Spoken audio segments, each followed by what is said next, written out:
Okay, this is Eric the Tender, and you're watching part 2 to our 10 ways to improve your dog's leash walking skills. Watch this.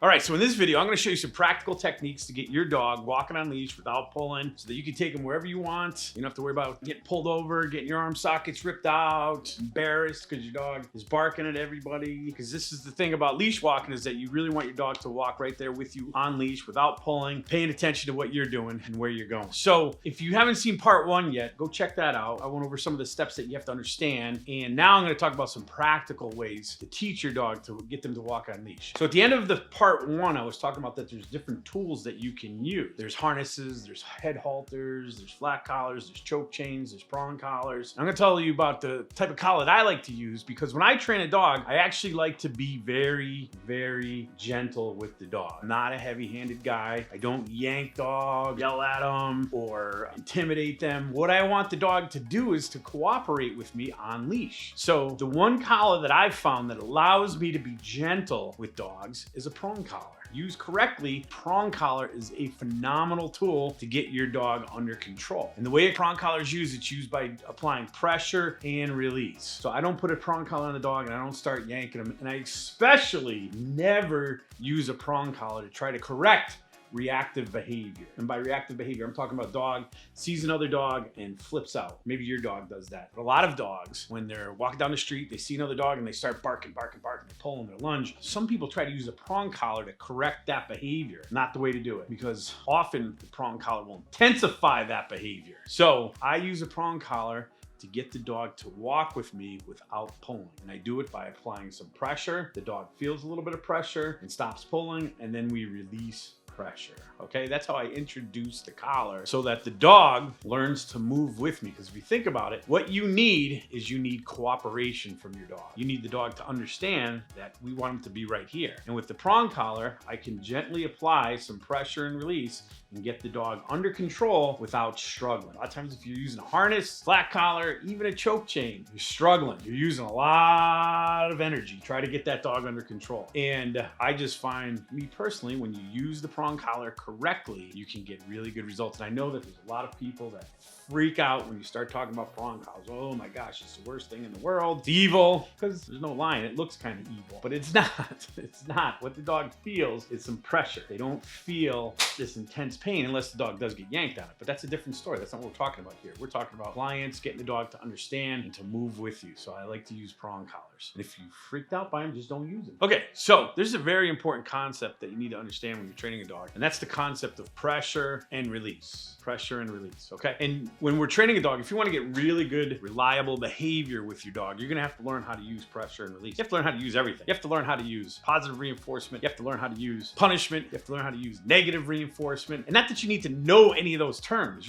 You don't need to know them. You have to understand that you can't just throw treats at a dog and expect them to be a high level of obedience and training. Some dogs, I agree, there are some dogs. I had a Sheltie once. She was great, easiest dog in the world to train. Didn't have to do any kind of corrections with her because she was so motivated to work for food and to work with me that I didn't have to really do too much as far as using pressure or punishment or anything like that. But those dogs are rare. Most dogs, you have to apply a little bit of pressure. A lot of dogs, most dogs, at some point you're gonna have to apply punishment. So pressure and release is to get the dog to do a behavior. That's important to understand, okay? Because think about this. You ask your dog to do a sit command, and you have a treat, and the dog decides, I'm not gonna do it. Do you just go, oh well, I'll just let the dog get away with it. He doesn't have to do the sit. We'll just revisit this, right? And that's not how I do training. If I give the dog a command, the dog's gonna follow through with the command. And that's really important because, again, sit.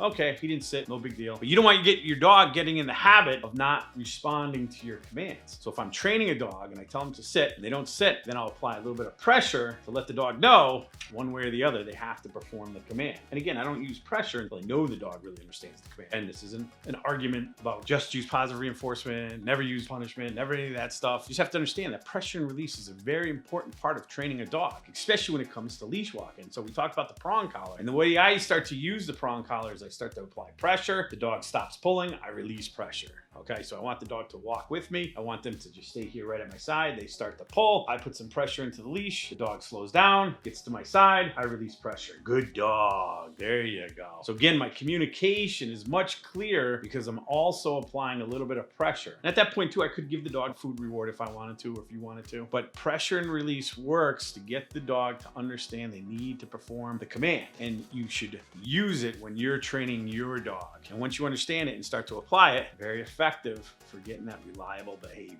Okay, next tip. Now, when I start teaching the dog to walk on leash, what I will do is I will spend some time having the dog follow a little food lure around. So if the dog is on my left side, I'm gonna take the food lure in my left hand, I'm gonna hold the leash in my right hand, and I'm gonna use that food lure to start teaching the dog, this is where I want you to be. I don't spend a ton of time doing this because I'm not looking really like for a competitive heel command right now. We're just looking for a dog to understand that this is where you need to walk. You need to move with me at my side. So I'll have the dog follow the food lure. I'll spend 5-10 minutes, a couple times a day if I have that time, or before I go for a walk with them, just getting the idea of following the food lure. But again, I don't spend a lot of time using the food lure because it's just not practical. You're not gonna go for a 3-mile walk having your dog follow a food lure. Maybe you do, maybe you got a dog with intense food drive, but for most people, their dog is gonna lose interest in a food lure. And it's just, like I said, it's not gonna be very much fun for you or the dog if you're walking for 3 miles with the dog following a little food lure.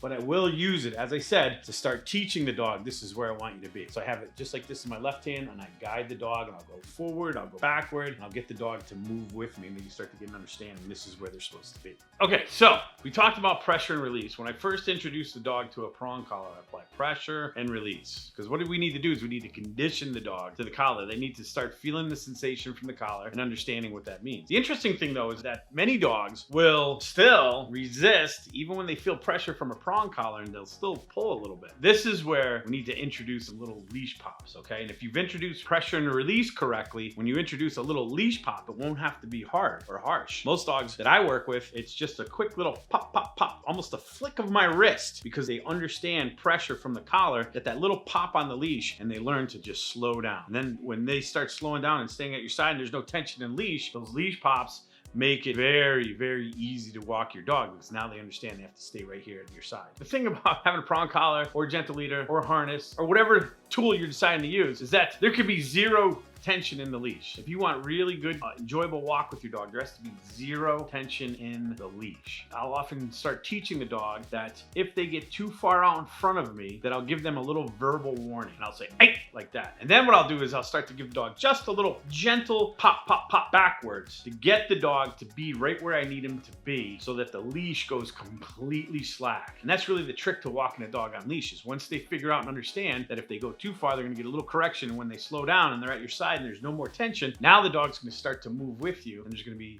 no resistance. Because if there's resistance, I don't care what you have on your dog, harness, even a gentle leader, sometimes dog will resist. Choke collar, flat collar, even a prong collar. There's plenty of dogs that still pull on a prong collar. Maybe your dog, maybe you've used a prong collar and the dog still pulls. It's because if there's tension, there's always going to be resistance, even with a prong collar on. So when there's that little bit of tension in the leash, you need to get rid of the tension by giving the dog just a little gentle pop, pop, pop backwards so that they come back to your side. And once they're at your side and that leash goes slack again, the dog is going to start moving with you and there's no tension. That's how you start getting that perfect heel command, that enjoyable heel command that you can go anywhere with your dog because you're not struggling. So quick little leash pops to get them to stay right there. Okay, so this last tip is just a fun tip for you to do with your dog when your dog starts getting good at walking with you and they're not pulling. You see, again, I keep saying that the whole thing about leash walking is making sure that there's no opposition reflex, there's no tension in the leash. And once your dog starts to understand the concept of walking at your side, you can actually practice with your hands completely off the leash. Okay, now I didn't say take the leash off the dog. You still keep the leash on your dog, but what you do is you start to take your hands off of the leash. And so I take the leash and I drape it over my shoulders, and with the leash draped over my shoulders, now if I need to, I can still grab that leash with my hand. If I need to, I can still give the dog some information, but for the most part, I can start practicing walking with my dog and there's no tension in the leash. And when you can get rid of that tension, when the dog starts to walk with you and they don't feel any tension or pressure, you'll see that, wow, they actually start to move with you nice and easy. And this is what you want to do, and this is what you want to practice, because again, if you can get rid of the tension, a lot of dogs stay right with their owners. They stay right next to them. And so we practice at our school. We start to practice at the end of class, leash walking class. Everybody drapes the leash, practice walking around, seeing if we can get the dog to understand that they need to stay with us. So again, you just wrap the leash over your shoulders. You have the leash right there if you need it. Practice in a very non-distracting area. Don't do this on a very busy street or anything like that. Practice on a side street, quiet park, someplace like that. And it's pretty cool how your dog learns to kind of move with you, and you don't even have to hold on to the leash. And when you get to that point, your dog's really starting to understand the concept of walking with you in the heel position. So I hope those 10 tips help you out walking your dog on leash. If you have any questions or comments or anything you'd like us to see do a video on, put it in the comments below. And we come up with videos every Tuesday and Friday, so hit the subscribe button so every time we have a new video, you'll know about it first. Thanks for watching. Have a great day.